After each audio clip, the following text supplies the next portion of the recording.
أشهد أن لا إله إلا الله. Penuntut ilmu itu diistimewakan oleh Nabi dengan berbagai keistimewaan. Di antara hadis yang sering dikutip oleh para ulama dalam kitab mereka untuk mengingatkan keistimewaan penuntut ilmu adalah hadis riwayat sahabat Abu Darda radhiyallahu taala anhu tersebut dalam Sunan Ibnu Majah nomor hadis 233. Hadisnya cukup panjang tapi sering dipotong sehingga seakan terlihat beberapa versi hadis, padahal kalau digabungkan itu satu hadis yang sama. Nabi bersabda, "Man salaka tariqan yaltamisu fihi ilman, sahalallahu lahu tariqan ilal jannah." Man, siapapun, ismun mausul yadullu ala fardiyatil jama'. Huruf sambung konjungsi tapi menunjuk kadang pada subjek atau objek, tunggal tapi bentuknya umum. Jadi kalau diartikan begini, siapapun, laki-laki kah, perempuan kah, besar, kecil, tua, muda, setiap personalnya, bukan kelompoknya, setiap orangnya, kata Nabi, yang berusaha menempuh perjalanan untuk datang ke majlis ilmu. Dan kalimat jalannya menggunakan tariq. Jadi ada syari', ada tariq. Itu berbeda. Syari' jalannya lebar. Itu syari' di depan, jalannya lebar. Jadi kalau lebar, tantangannya itu tidak terlampau sulit. Ada alternatif jalan, kemacetan berkurang. Tapi kalau tariq, itu setidaknya punya dua pengertian.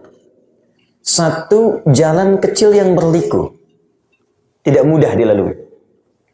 Yang kedua, itu bisa berarti jalannya lebar, cuman padat. Jadi untuk sampai ke tujuan kadang tidak mudah. Ada yang teman-teman mungkin dari daerah yang tidak mudah. Ada yang pakai pesawat, ada yang pakai kereta, ada yang lewati pulau dan sebagainya. Untuk belajar. Maka apa kata Nabi? Siapapun yang menempuh perjalanan dengan suasana tadi, untuk belajar pengetahuan walaupun sedikit, pakai nakirah. Mungkin belajar satu hadis, satu huruf ayat Al-Quran. Sahalallahu lahu tariqan ilal jannah. Maka semua kesulitannya tadi, biayanya, keringatnya, tenaganya, waktunya akan dicatat oleh malaikat dengan izin Allah untuk menjadi timbangan yang meringankan langkah dia ke surga di akhirat. Ya, jika ikhlas dia belajar. Kemudian ini yang menarik, wa innal malaikata, belum selesai hadisnya. Dan sungguh para malaikat itu la tad'u ajnihataha ridhan li talibil ilmi. Membentangkan sayapnya sejak penuntut ilmu itu keluar dari tempat dia tinggal. Jadi teman-teman ini, ya ikhwan, akhwat, sejak keluar tempat tinggal, di rumah, di apartemen, di kosan, kontrakan, itu malaikat membentangkan sayapnya.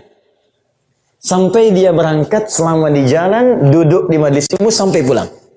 Kalau malaikat sudah diredaksikan membentangkan sayapnya, maka setidaknya ada 2 sampai 3 pengertian di situ. Satu, bisa mengaminkan doa. Karena itu di jalan tuh sebelum berangkat sampai di majlis ilmu, isi dengan doa. Mungkin ada sekian permohonan kita kepada Allah yang belum terkabul, mungkin ini waktunya. Mustajabnya di sini. Saya pernah sampaikan materi ini pada seseorang yang ingin sekali berhaji. Saya saat mengajar manasik, jadi setahun sekali saya buka pendidikan manasik untuk semua orang yang ingin belajar. Apakah berangkat saat itu atau tidak?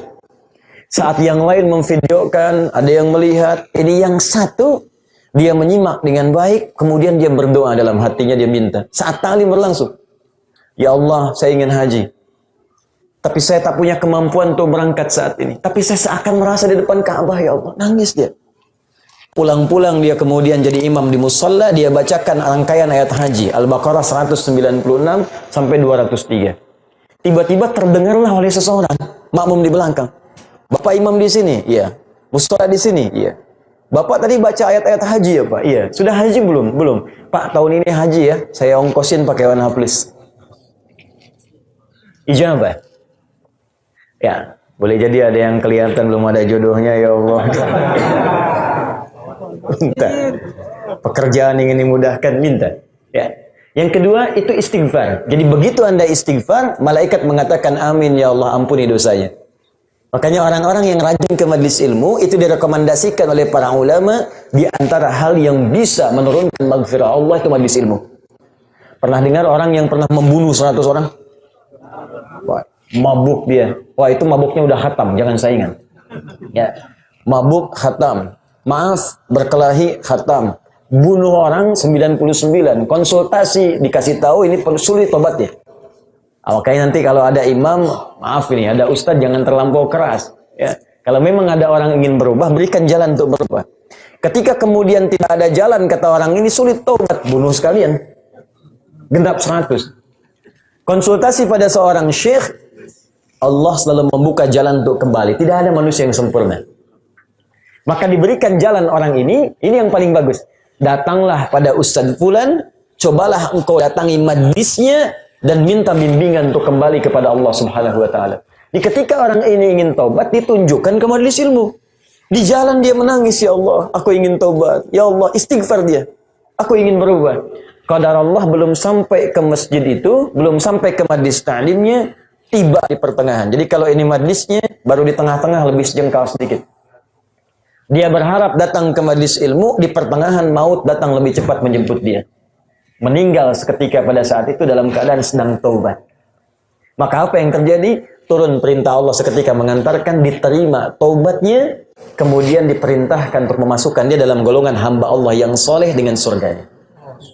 Rabbin fa'ana bima alamtana, Rabbi alimna alladhi yanfa'una bita'allumi wa tawassalna bita'limi antarzuqanal wasi'a wa antarzuqanal amanah